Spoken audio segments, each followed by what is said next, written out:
할렐루야. 제가 2주 전에 영적 훈련에 대해서 말씀을 드렸습니다. 은혜 받는 신앙에서 은혜를 누리는 신앙으로 나아가자. 그래, 은혜를 임하는 우리의 마음밭을 잘 일구 가자. 이렇게 말씀을 드렸습니다. 그래서 우리들의 마음의 밭에서 새와 돌과 가시를 걸어내고 마음밭을 잘 일구고 그의 걸음을 잘 주자. 이렇게 말씀을 드렸습니다. 그래서 우리의 삶의 걸음 중에 걸음이 하나님 말씀을 귀 기울이고 좀 말씀을 실천하며 살아가자. 그 말씀을 드렸습니다. 오늘 말씀 그 연장선상에 있는 말씀입니다. 주제는 사랑을 실천하자고 하는 말씀입니다. 결국 말씀을 실천하는 삶이란 사랑하는 삶이기 때문에 그렇습니다. 그런데 이 사랑 실천이란 말을 공식적 신앙 언어로 표현하면 선교라고 말할 수 있습니다. 선교의 사전적 의미는 교를 널리 퍼뜨린다고 하는 말이지만 이 성경적 맥락에서 선교란 땅끝까지 이르러 복음을 널리 전하라는 예수님의 지상 명령을 실천하는 것입니다. 그렇다면 예수님 당부하신 대로 우리가 땅끝에서까지라도 가서 전해야 할 복음이란 도대체 뭘까 하는 거죠. 복음서에 따르면 그것은 하나님께서 세상을 이처럼 사랑하셨다는 소식입니다. 복음이라고 하는 것은 예수 그리스도를 통해 드러난 우리를 향한 하나님의 지극한 사랑을 뜻합니다. 그런데 이 복음, 복된 소식, 즉 하나님 우리를 사랑하신다는 소식은 교회사 속에서 일정한 이론과 조직적 설명으로 체계화되기 시작합니다. 이 과정에서 매우 견고하고 분명한 신학적 설명이 생겨나는데 이것이 바로 노그마입니다. 교리입니다. 말하자면 교리는 하나님의 사랑이라는 본질을 설명해 주는 도구 혹은 그것을 담는 그릇이라고 할 수 있겠습니다. 그런데 본질과 내용보다도 이 도구와 그릇이 절대화하는 현상이 나타나기 시작했습니다. 이런 현상이 선교에 영향을 미치면서 때때로 전도와 선교가 본질과 내용을 전달하기보다는 그 도구, 그 교리, 그 도구만을 전하는 일로 변질되곤 했습니다. 간단히 말씀드리면 선교의 본질은 복음의 내용이에요. 즉 하나님의 사랑을 전하는 것입니다. 자, 그럼 여기서 질문 하나를 드리겠습니다. 그러면 하나님의 사랑을 전하는 가장 좋은 방법은 뭘까? 첫째, 하나님의 사랑을 믿어야 한다고 강조한다. 둘째, 하나님의 사랑을 이론적으로 잘 설명해 준다. 셋째, 내가 경험한 그 하나님의 사랑을 베풀고 실천한다. 셋 중에 무엇이 가장 좋은 방법이겠습니까? 사랑이라는 것은 강조한다고 설명한다고 이해되는 게 아니잖아요. 사랑을 행해야만, 사랑을 해야만 전달되는 거죠. 따라서 구체적으로 사랑을 실천하지 않고 하나님의 사랑을 전달할 길은 없다고 보셔야 됩니다. 그러므로 하나님의 사랑을 경험한 우리가 일상에서 사랑을 베풀고 실천하는 것은 그 자체로 복음 전도예요. 선교의 본질을 수행하는 것입니다. 오늘 그런 의미에서 사랑 실천에 대해서 생각해 보려고 합니다. 오늘 본문은 우리가 다 아는 사건으로 예수님께서 물고기 2마리, 보리떡 5개로 5,000명을 먹고 남는 놀라운 이적을 일으킨 사건, 오병이의 기적을 기록한 본문입니다. 이 말씀을 여러 가지 관점에서 묵상할 수 있겠지만 오늘 주제인 사랑 실천이라는 관점에서 함께 묵상하려고 합니다. 오늘 본 말씀은 사랑의 실천에 대해서 매우 실제적인 메시지를 던져주기 때문입니다. 알면서도 사랑을 제대로 실천하지 못하는 우리의 모습을 돌아보게 하고 그 이유가 무엇인지를 한번 생각하게 하고 또 어떻게 사랑을 실천할 수 있을 것인가를 안내하는 좋은 본문이라고 생각이 됩니다. 함께 묵상합니다. 오늘 본문에서 배우는 사랑 실천의 첫 번째 원리가 있어요. 첫째, 너희가 그들에게 먹을 것을 주어라는 거예요. 예수님과 제자들이 심각한 문제에 빠졌어요. 어떤 문제입니까? 어쩌다 보니까 날이 저물었어요. 사람들은 다 모아놓고 하필 거기는 민가로부터 멀리 떨어져 있는 빈들이었다. 잠자리도 문제겠지만 당장 하루 종일 제대로 먹지 못한 쫄쫄 굶었기 때문에 먹거리를 해결해야만 됐습니다. 이게 한두 사람이 아니고 수천 명의 사람들입니다. 이것도 남자 장정만 이게 숫자니까 보통 문제가 아니죠. 문제죠. 우리가 살아가는 삶은 어느 언저리든 문제가 존재합니다. 어느 누구도 어느 자리에든 어디나 문제가 다 있어요. 세상에 얼마나 많은 문제들이 우리 앞에 봉착해 있는지 모릅니다. 전 지구적으로 볼 때 기아의 문제가 지금도 있고요. 전쟁과 테러의 문제가 있고요. 기후온난화, 그 다음에 지구온난화, 그리고 환경 문제가 있죠. 사회적으로 볼 때 뭐가 있어요? 경제 구조적인 문제가 있죠. 불평등과 차별의 문제, 폭력, 가난의 문제, 이런 문제가 많이 있어요. 개인적으로는 뭐예요? 외로움, 중독, 우울증 같은 문제들이 심각해지고 있습니다. 실로 문제로 가득한 세상입니다. 어느 하나 가벼운 문제는 없어요. 게다가 이젠 코로나라고 하는 전대미문의 경험을 인류가 지금 하고 있고 우리는 그 문제 앞에 마주 서 있습니다. 그런데 이 문제를 다루는 두 부류의 전문 집단이 있습니다. 하나는 매스컴이고 하나는 그 분야의 전문가예요. 가만히 보면 매스컴과 전문가의 태도가 흥미로운데요. 그들은 그 심각한 사건과 문제들을 한결같이 객관화시킵니다. 그래서 내 문제로 바라보게 하기보다는 나와 일정하게 거리를 두고 대할 수 있는 문제로 스스로 그렇게 보고 있고요. 또 그렇게 보는 사람도 만들어버려요. 여러분 전문가라는 사람들은 대개는 이건 이렇고 저건 저렇다 이게 판단을 하지만 그 문제를 내 문제로 생각하게 하지 않고 객관적 시각으로 바라보게 한다니까요. 아주 오래전에 삼풍백화점 무너진 일이 있지 않습니까? 그래서 많은 사람이 죽었어요. 깜짝 놀랐죠? 얼마 지나지 않아서 성수대교가 무너졌어요. 다 기억하시죠? 오전 출근 시간에 가지고 너무 많은 사람들이 그때 다리 때문에 죽었잖아요. 다 생생하게 기억난 오래전 사건 아닙니까? 두 사건 모두 부실 공사가 원인이었죠. 그래서 모든 미디어들이 이 사건을 특종으로 보도했습니다. 책임자를 막 처단하자, 사형시키자는 말도 그때 제가 들었어요. 여론 중에. 전문가들은 되게 이렇게 진단했습니다. 이건 단지 어느 한 사람 문제만이 아니고 우리 한국 사람들의 이 대충대충이 문화, 이 부실이 통하는 사회적 관습이 문제다라고 말했습니다. 공감 가는 진단이죠. 이 진단은 우리 사회가 대형 사고가 터질 때마다 나오는 진단입니다. 대구 지하철 사고가 불타도 나온 진단이고 심지어 세월호가 빠졌을 때도 나온 진단입니다. 우리 사회의 시스템이 문제다. 그런데 이 논리가 가지는 맹점은 매스컴이나 전문가나 시청자들이 공통적으로 나는 거기서 빼놓고 있다는 거예요.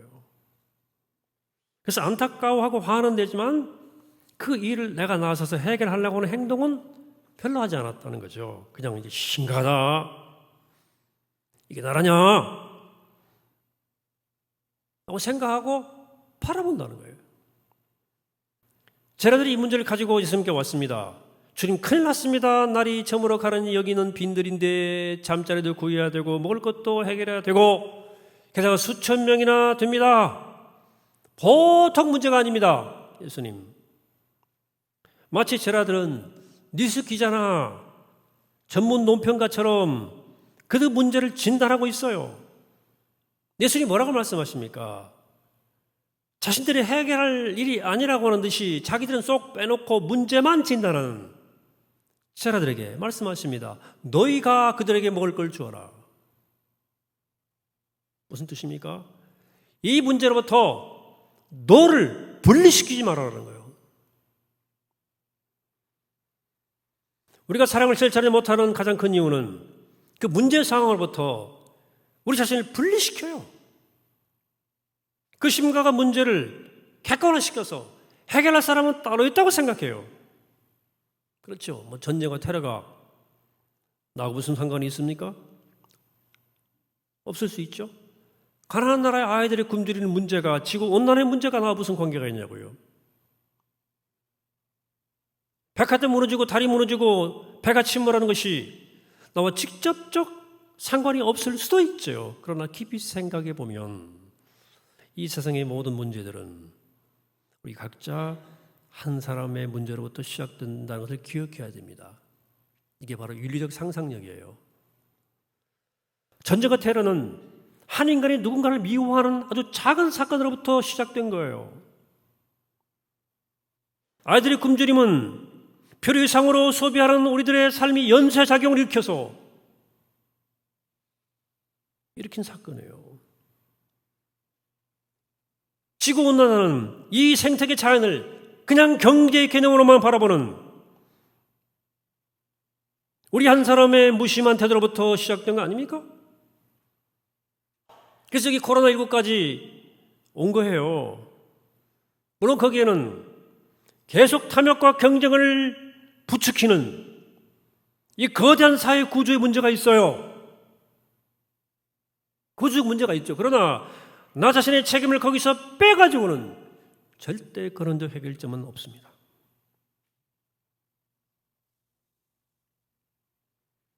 다리가 무너지고 배가 침몰하는 것은 바로 대충대충 적당히 살아가는 우리,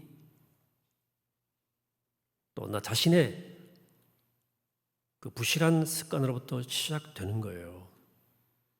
생명과 안전보다도 물질과 내 편의를 추구하는 우리의 잘못된 습관으로부터 시작되는 거예요. 이 땅의 모든 비극은 나만 괜찮으면 나 몰라라 하는 우리의 무관심한 태도와 깊은 관계가 있는 거예요. 이 세상의 모든 문제들은 나의 문제와 내적으로 연결되지 않은 일은 없습니다. 외딴 섬이 아니거든요. 다시 말하면 문제를 위해서 나서야 할 책임이 우리 모두에게 있다는 말입니다. 그것이 바로 예수님께서 제자들에게 하신 말씀의 요지예요. 너희가 그들에게 먹을 걸 주어라. 여기 영적 원리 하나가 들어있어요. 말씀드립니다. 내 앞에 어떤 문제 상황이 딱 나타나면 그 문제를 그냥 구경하라고 일어난 일이 아니에요. 하나님이 그 문제를 위해서 나를 콜링하는 거예요. 부르신다고 생각해야 돼요. 어이구 큰일 났네. 하나님 생기면 네가 도와주라. 꼭 하나님 말씀하시는 거예요. 아이고 불쌍해라. 이런 일이 생깁니까? 네가 먹을 걸 주라는 주의 말씀이에요. 어쩌면 교회도 마찬가지예요. 우리 교회도 뭐 좋지 않은 문제가 있을 수도 있고 좀 답답한 문제가 눈에 들어올 수도 있을 거예요.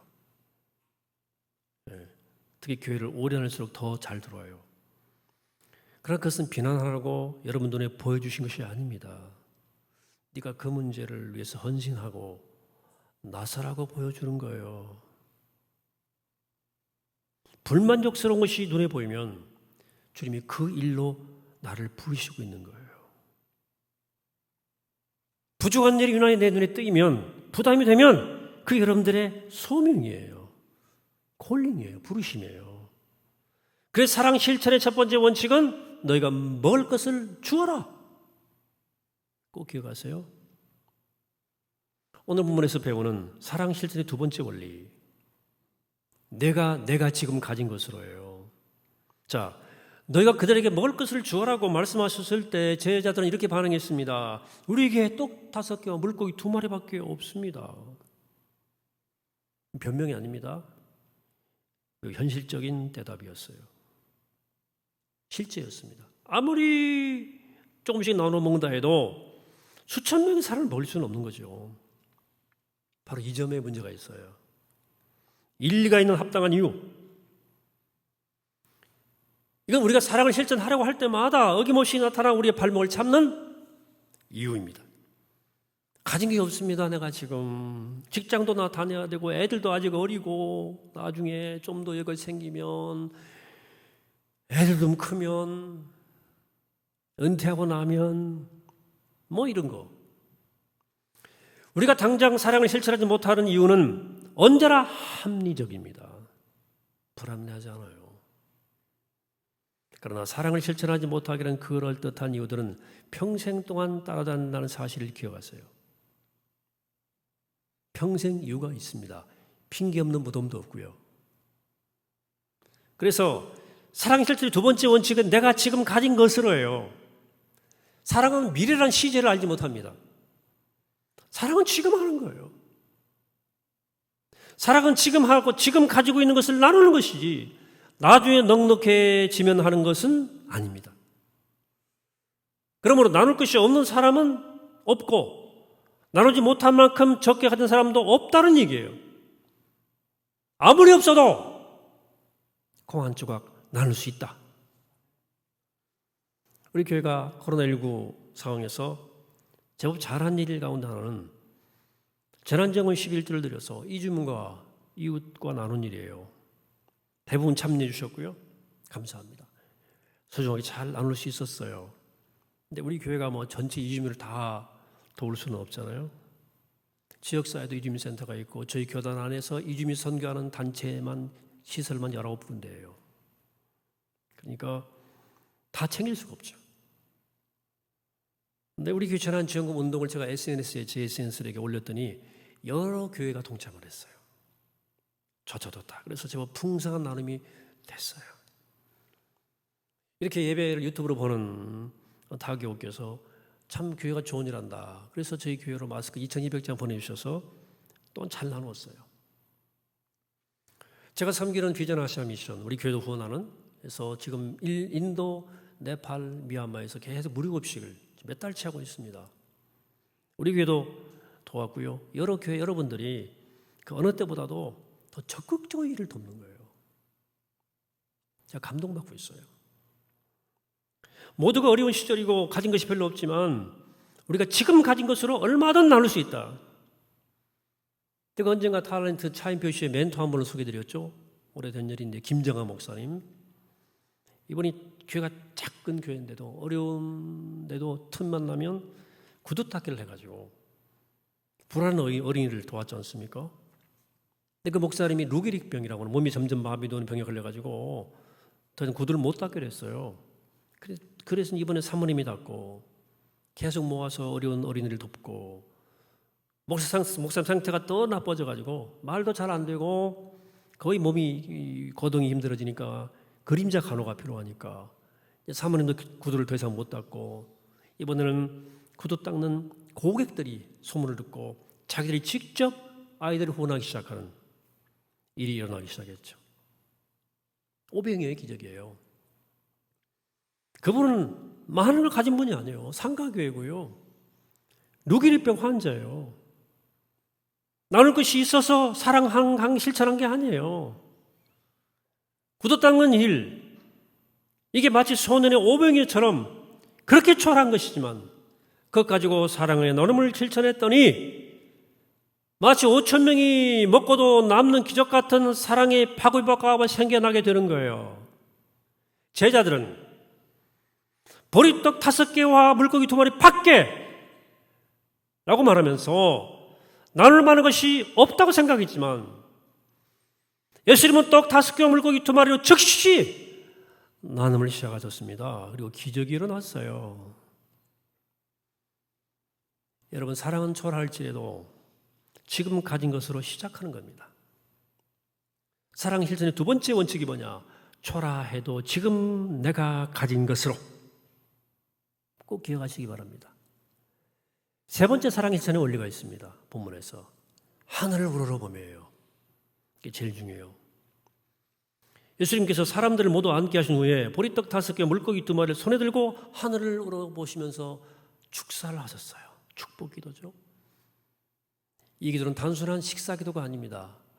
이게 5천 먹게 주셔서 기적을 열망했던 기도도 더욱 아니에요. 이건 기쁨과 축하의 기도입니다. 하나님은 이 세상을 당신의 독생자를 주실 만큼 사랑했어요. 정말로 하나님이 사랑했거든요. 근데 이 같은 세상에서 누군가에 의해서 이 사랑이 나누어지고 사랑이 실천되고 있다면 그것은 하나님이 기뻐 춤추실 일입니다. 우리가 사랑을 나누고 실천하는 것은 하나님이 하시려는 일을 대신하는 일이기 때문에 거룩한 일이고 하나님 기뻐 춤추는 일이기 때문에 하늘을 우러서 하는 거예요. 여러분, 사랑을 실천해 숨겨진 비밀 하나 있죠. 누군가에게 사랑을 나눌 때 그것은 그를 위한 일이 아니라 나를 위한 것이라는 거죠. 사랑은 받는 자보다 주는 자를 복되게 합니다. 주는 자의 욕망을 치유합니다.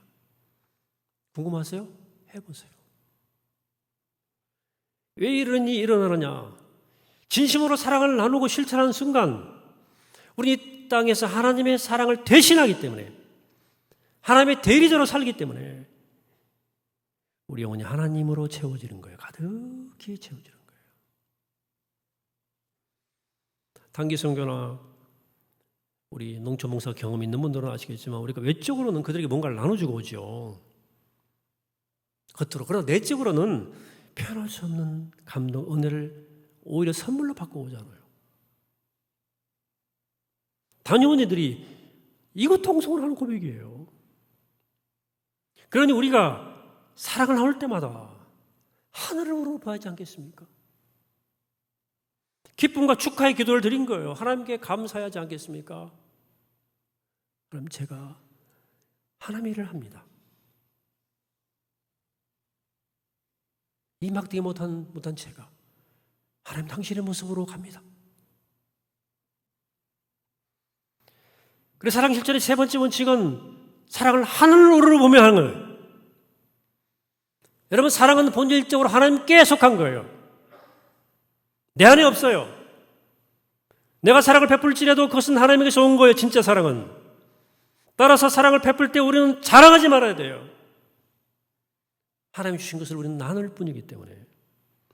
사랑은 나의라고 드러내고 자랑하면 땅의 것이 되고 싸우라가 되는 거예요. 사랑은 말없이 실천될 때 깊어지고 참되어지는 것입니다. 자랑하면 사람이 알지만 말없이 하면 하나님이 아시잖아요.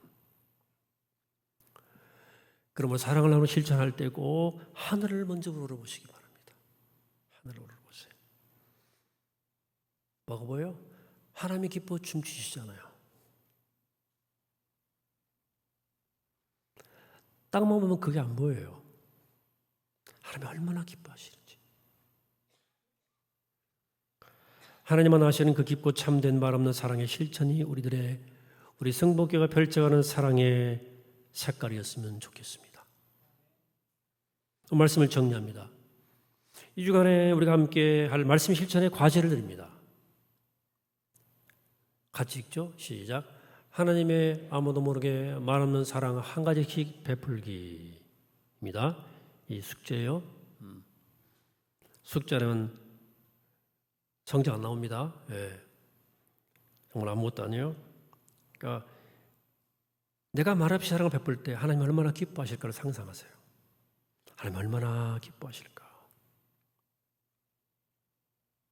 기도 가운데 구체적으로 결정하세요. 막연한 게 아닙니다. 그리고 실천하세요. 말 없는 사랑을 실천한 여러분들에게 하나님 은총이 여러분 삶 속에 가득하게 많은 겁니다. 그렇게 되기를 축복합니다. 끝으로 복음성 하나를 나누는데요. 그리고 오늘 말씀을 마무리합니다. 이 찬양 널리 알린 찬양은 아닌데 오늘 말씀과 연결된 좀 좋은 가사가 있더라고요.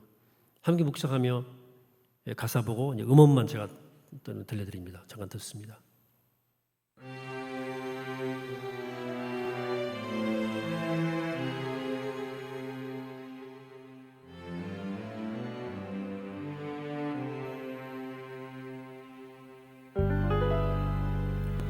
말없이 사랑하여라.